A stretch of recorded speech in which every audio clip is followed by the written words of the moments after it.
3 monks sitting by the riverside meditating. One of them stands up and says, "Oh, I forgot my mat."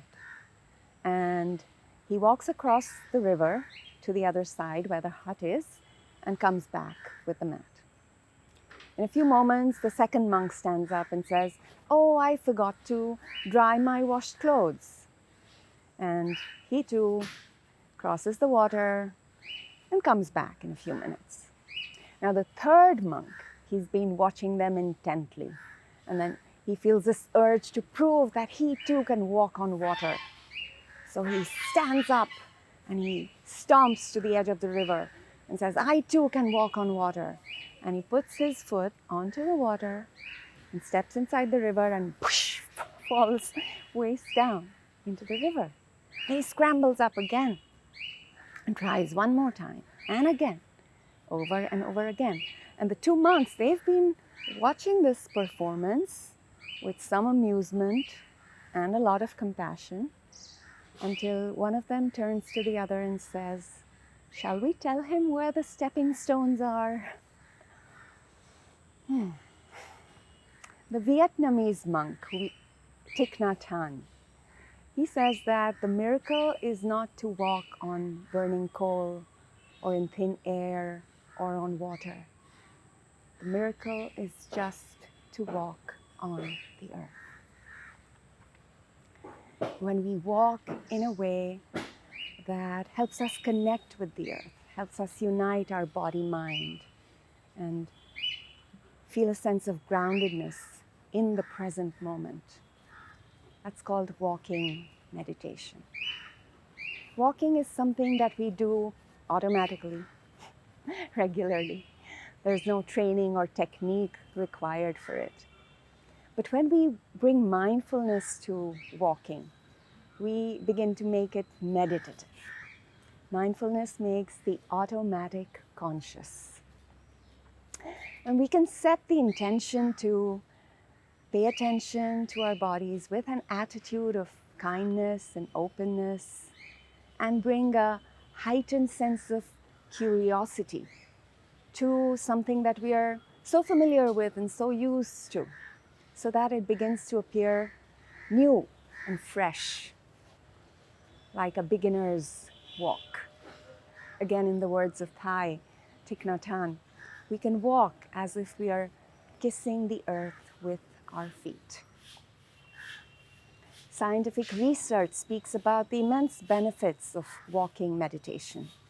It reduces stress and anxiety, improves memory and focus, increases emotion regulation, improves digestion and blood circulation, even sleep quality. It enhances balance and also inspires creativity. I've been going for a walk in the hills next to my home for quite a few years now, and I enjoy it. But it's only since I started becoming more aware of my body, started practicing mindful movement, that the walk has become like a mini pilgrimage for me. My heart loves it. I feel so connected with my body, with myself, and through that with the earth, with the beautiful surroundings, with the people who pass by, and some say hello, with the children who wave and blow flying kisses. I feel this sense of belonging and connectedness with life. Not because I'm actively thinking about all of this. It happens organically, simply through paying attention to the movement of my body, my legs, arms, as I walk. John Donahue says that our bodies know that they belong. Our bodies know. It's our minds that make our lives so homeless. In this video, I'd like to share a few points related to the practice of walking meditation. But before I do that, I'd like to invite you to join me in acknowledging the blessing of being able to walk on this earth, our Mother Earth, and expressing gratitude for our bodies, our legs, our spine for holding us upright, for gravity, for helping us stay on the ground. And perhaps join me in a prayer that may we walk with humility and dignity, gratitude and reverence.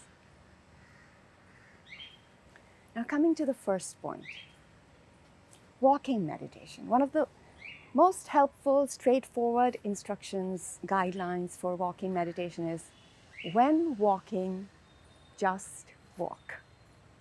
And this simple reminder can counter our conditioned urge to get somewhere or achieve some mystical state of meditation.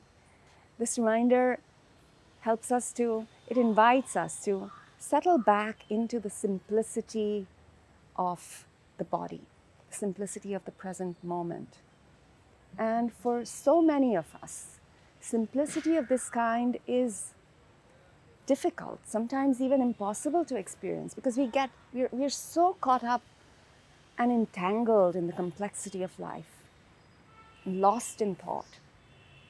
And so these moments of mindful walking, sprinkled through the day even, can offer an experiential glimpse into the freedom and joy and peace of simply being present in the body, in this moment. Experiencing a state of being in which the thinking mind doesn't have so much of a grip on us.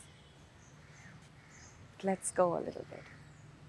And also, when we start practicing walking meditation, we're encouraged to slow down, practice slowly. So by slowing down and paying attention to a form of movement that we usually engage with without mindful awareness. So by slowing down, we begin to notice that even in this simple movement, there is much going on. We can notice the shift of weight and balance, feel the micro sensations, lightness, heaviness, pressure, stiffness.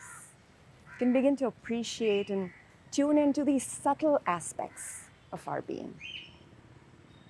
Also, the intentional slowing down of muscle and joint movement during the walking practice, along with a concentrated focus, can evoke a feeling of sinking into the earth. And this can help us cultivate a resourceful sense of groundedness, which we can draw upon when we are facing difficult situations. We can meet those situations or challenging emotions from that space of groundedness, earthedness. And if we just can't slow down, if it seems impossible, we can simply bring a gentle awareness to the fact that it's really hard to slow down. That's one place we can start with. Coming to the second point, and this is really interesting. Because of the ordinariness of walking, because there's nothing quite so special about walking, everyone walks, and because it's something we do regularly every day, walking meditation can be a very powerful reminder to help us realize that we are just like other human beings. It can be an antidote to the common but unhealthy want to somehow be better, be special or superior than someone else. Combining the words of Maureen Stewart, a Zen teacher, and Sandy Boucher, a Buddhist author, we can put it this way. All the simple, ordinary, everyday things we do, walking, cleaning, sitting, if done mindfully, can help us remember that we are training to be nobody special. We are training to be nobody special. Because the effort to distinguish ourselves can actually keep us trapped in egoic suffering and hinder our flourishing, our awakening. I speak also from my own experience of suffering caused by the false conditioned belief that to be good enough, I have to be better than. And so realizing our ordinariness can free us from this pressure of having to be anything other than who we truly are. And it also allows us to see the extraordinariness of our shared humanity. Sandy Boucher also writes that great figures in history who have made great contributions to our world, they were able to do so not because they were separate and special, but because they were so intimately connected to their world, their own humanity. And therefore they were able to embody empathy and compassion for all living beings. So as we walk step by step, we can set the intention to let go of the need and expectation and pressure to be better than others, to remember that we all share the same physical elements. Our body is made of the earth. And we share so much else with all other beings. We share the same air, the same breath. And as we begin to walk this way with this remembrance, we begin to soften and open and experience a sense of spaciousness and freedom. We learn to see that to be awake is not special. To be fully awake is not something special. It's the most natural and normal human condition. And it expresses, she puts it this way, it expresses the deepest truth of our nature, our oneness with the energy of the universe. And walking meditation can help us relax into this awareness, relax into this oneness. Now coming to the third point, we can combine our steps, our walking, with our breathing. So breathing in, we can take 2-3 steps. Breathing out, we can take 3-4 steps. Whatever works for each one of us. Also, as we breathe in and breathe out, we can say phrases to ourselves or out loud. We can combine our phrases with our steps. So, breathing can help our body and mind come together and settle. So using breath as an anchor, we then say these phrases. We can say, breathing in, I calm my body. Breathing out, I bring peace into my body. Breathing in, I connect with Mother Earth. Breathing out, I feel held by her. Breathing in, I invite groundedness into my body. Breathing out, I offer compassion to the world. And what if these phrases feel alien to us? So it's for each one of us to come up with phrases that resonate, whatever works for us. So to wrap up this talk, walking meditation can be a powerful daily practice, easily available to us because we walk. Even if we don't go for long walks, we walk from our desk to the washroom or to get a glass of water. And so whenever we are walking, wherever we are walking, whether it's in a sacred place, our homes, in the street, in the park, on a trek, in a museum, a shop, we can remember to walk not just with the body, but with the mind in the body, the heart in the body. Remembering to bring attention to our body as it moves. And even if we need to walk quickly, we don't have to rush. We can remind ourselves that we don't have to keep running with the pace of our mind. We can help our minds be still and dynamic, be present with each moment fully by being present with and within the body. And I'd like to leave you with a question. and an invitation to reflect on this question. And this question comes from Thich Nhat Hahn.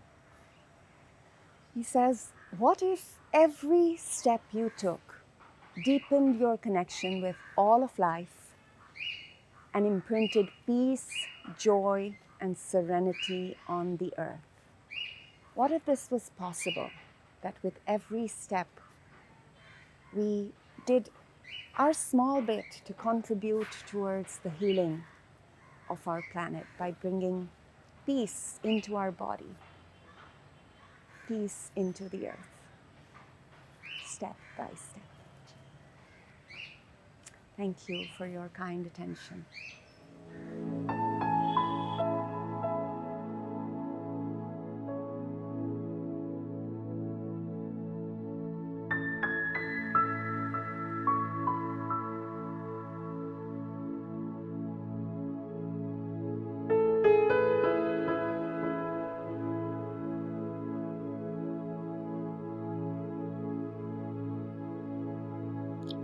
Take my hand, we will walk.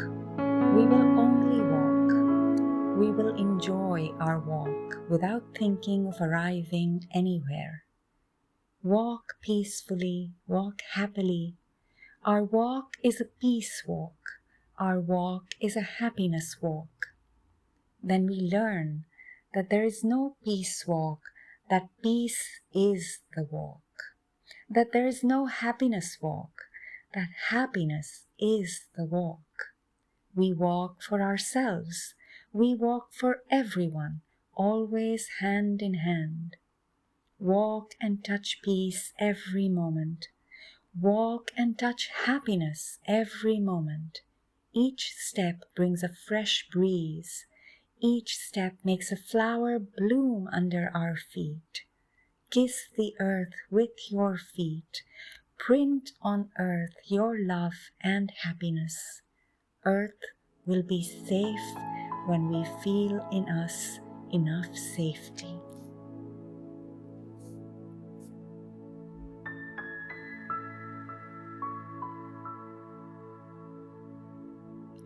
My feet are bare, the earth is alive and holding. I feel my soul right in my soles. Each step is tender and sacred. This journey is precious and long.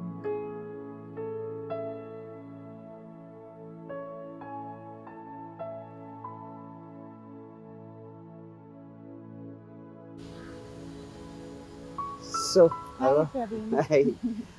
I was going through a few videos, also whatever I have learned from you on mindfulness practice, and specifically regarding this walking meditation. Um, I have tried doing it.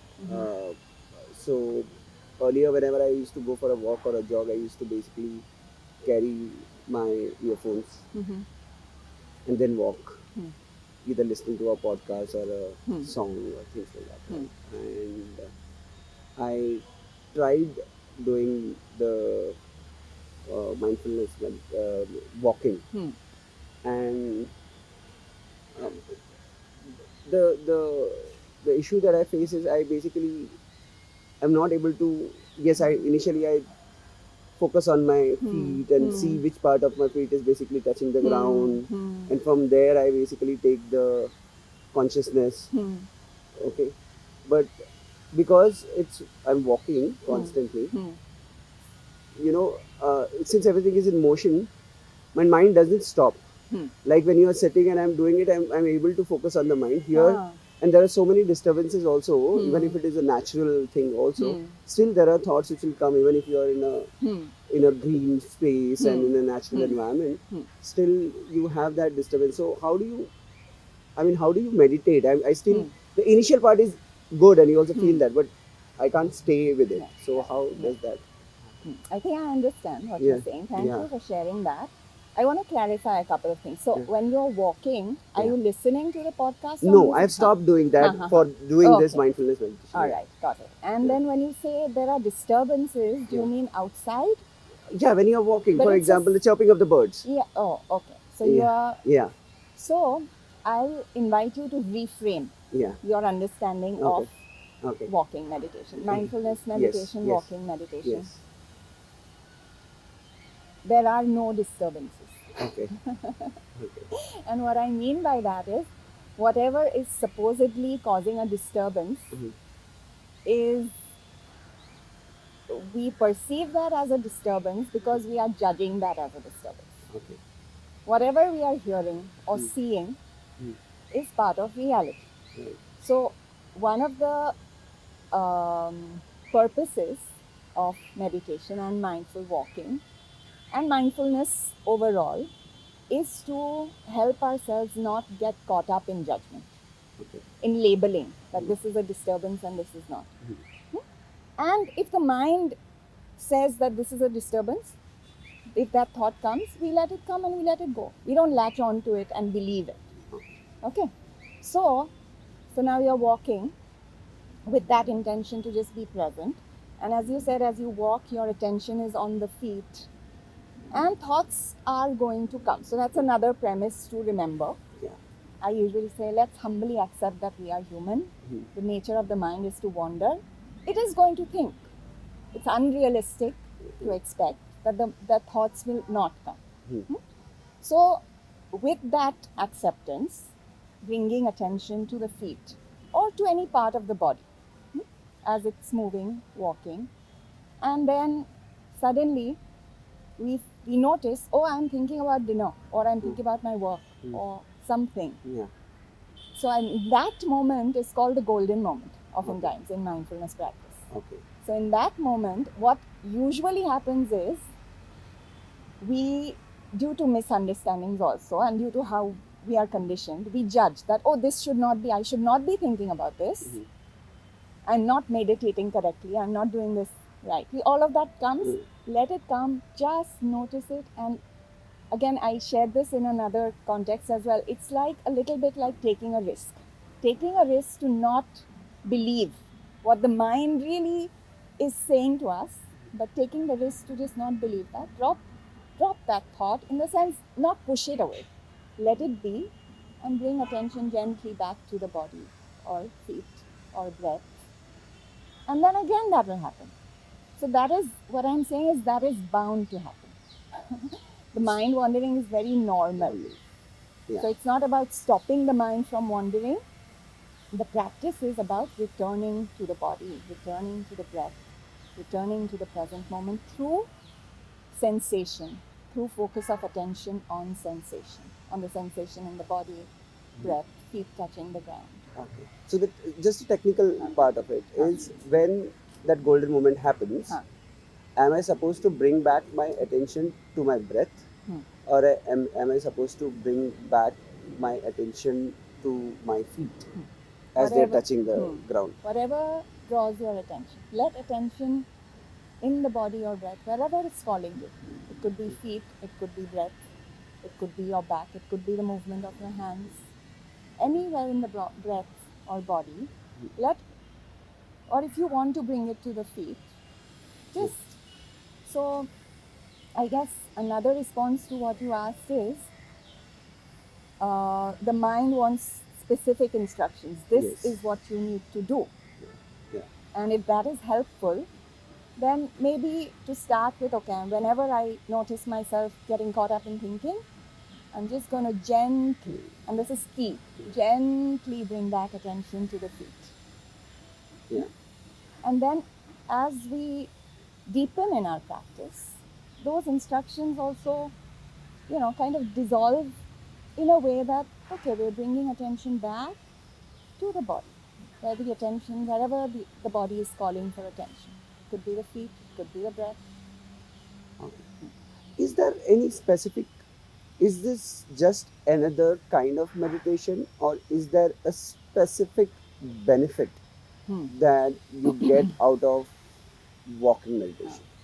Or is it, okay, it is also one kind of meditation which also has all the other benefits that you have for other benefits, or is it a specific thing that you should do? Oh. Is there any specificity for doing walking So, meditation as against other mindfulness right, practice? right. Yeah. Thank you for asking. So, a couple of things coming up for me. One is that sitting meditation,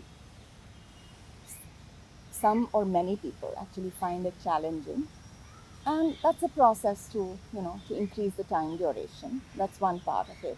What can support sitting practice really is movement.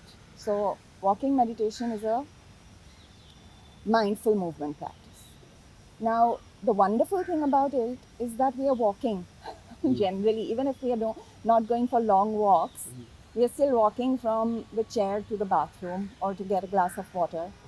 So, it's whenever we are walking, that's an opportunity to bring awareness, attention to the presence, to the body, the feet touching the floor, to the body moving, to the just coming back to the present moment without getting without our attention being hijacked by the left brain, by the thinking brain.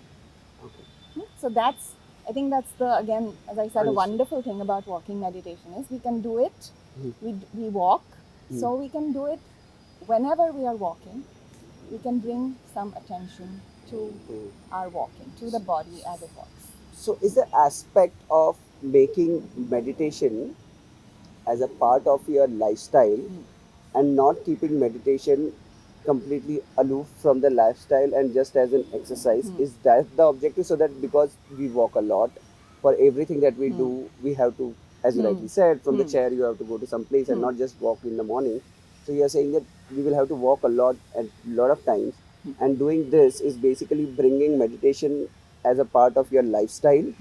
Is that the objective? So that you then start doing everything in a more meditative manner. Is that the objective of walking Yes, meditation? yes, that resonates with me very much. And even as I understand it, meditation, the purpose of meditation is not to become a good meditator.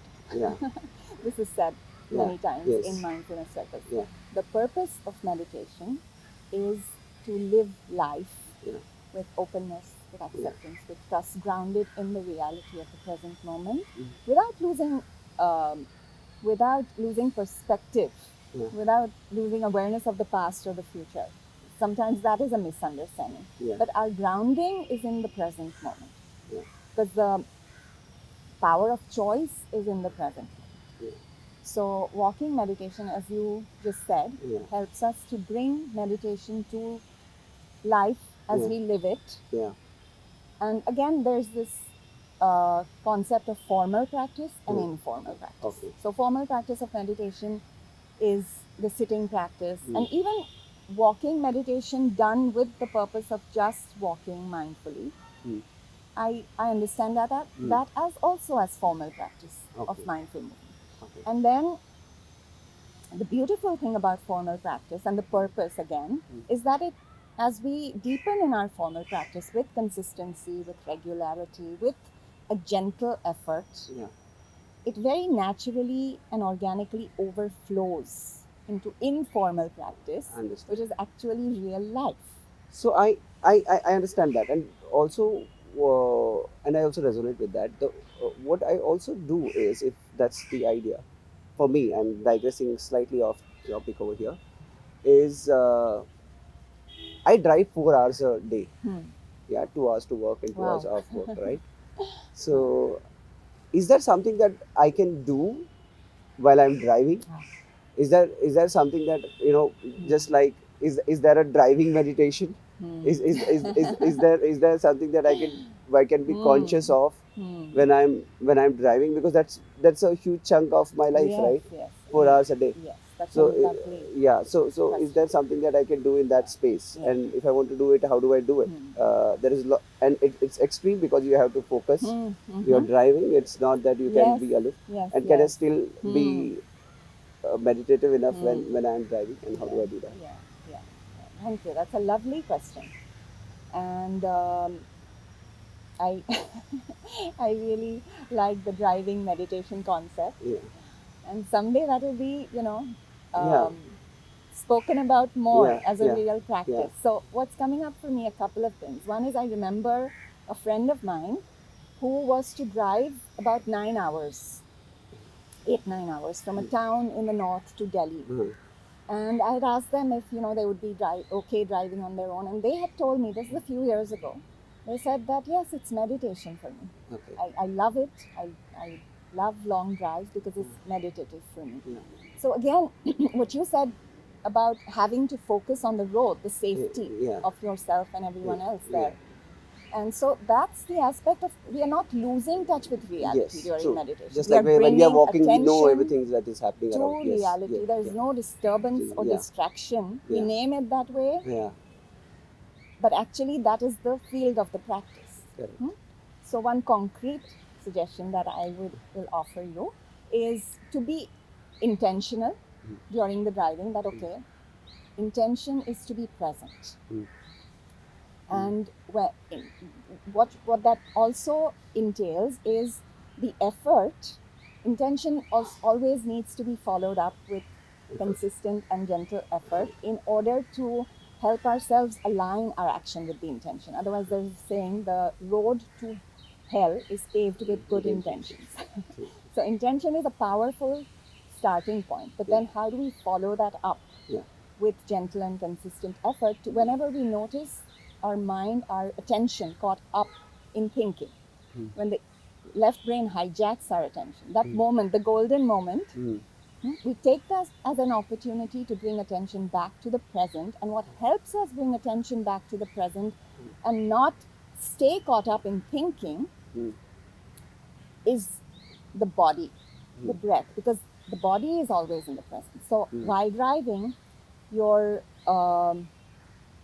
hands are touching the steering Wheels, wheel, yeah. your legs are on the Yeah. accelerator Yeah. or the brake, and you're sitting on the chair. Yeah. So your Yeah.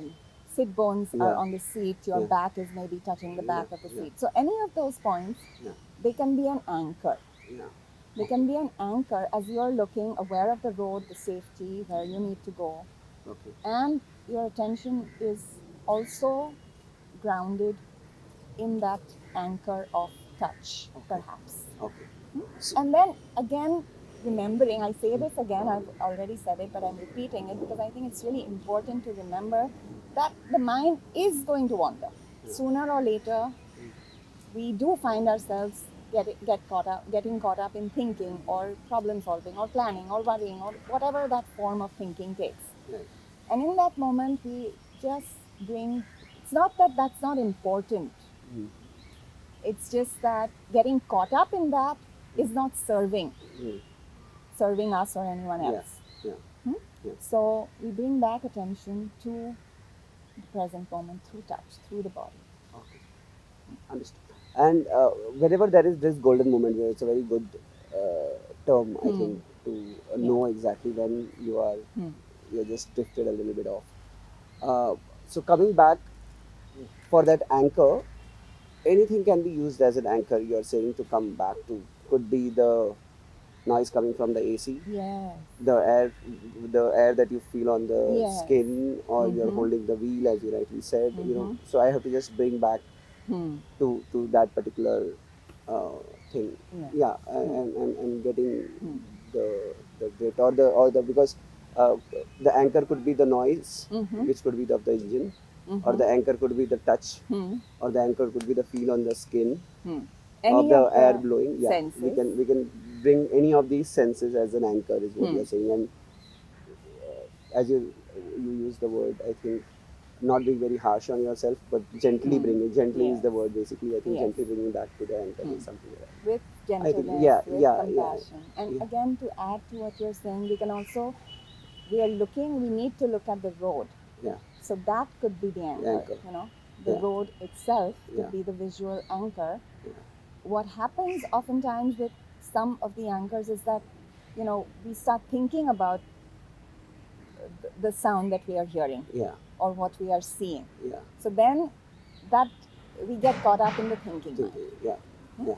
So the simplicity of the practice, the simplicity of touch, or any anchor, that to stay with that, to stay with the bare experience of that sensation, rather than get caught up in what our mind is telling us about that sensation. Correct. It's Correct. going to say Yeah. this feels good, I'm not liking this. Yeah. So we're not trying to Yeah. control the mind or Yeah. the thinking. Yeah. Yeah. We're trying to let it be. Yeah. If thoughts come, Yeah. the practice is to let thoughts come and let thoughts go. Yeah. Attention is grounded, bringing back attention to any of the senses, to an anchor, Yeah.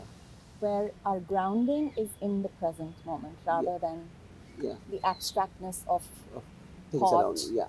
or So past or yeah. future. So basically, what I understand is basically the focus can be on any of the sensations and not the thoughts that the sensation gives rise to. So that gap.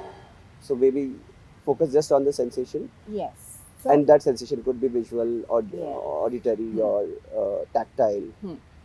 That's Yes. yeah. And I think one more understood. Yeah. just clarifying Yeah. here that so this is focused attention we are talking Yeah. about, where our Yeah. attention is resting Mm. on this anchor, whatever that Mm. anchor might Yeah. be. And then when we open our attention, um, open our awareness. Mm. So that kind of a meditation, insight meditation, it is also known as, which is part of mindfulness meditation, where we are also observing thoughts as they come and go. So in Okay. that sense, the focus is on the thoughts Yeah. as an observation of the thoughts, but the attention, even then the awareness is still grounded in something that helps us stay present, because the thoughts, it's very difficult to stay present with thoughts without attention being grounded in the present. Correct. Because the thoughts go here, everywhere, past, future. Yeah. So, but yes, so I don't know if I clarified what I Yeah. was trying Yeah. to say, Yeah. but yeah. So Understood. thank you very Thank much you. Thank you so much. for this conversation. I Yeah. enjoyed it very Thanks. much. Yeah. Me too. Thanks. Thanks for that. Yeah.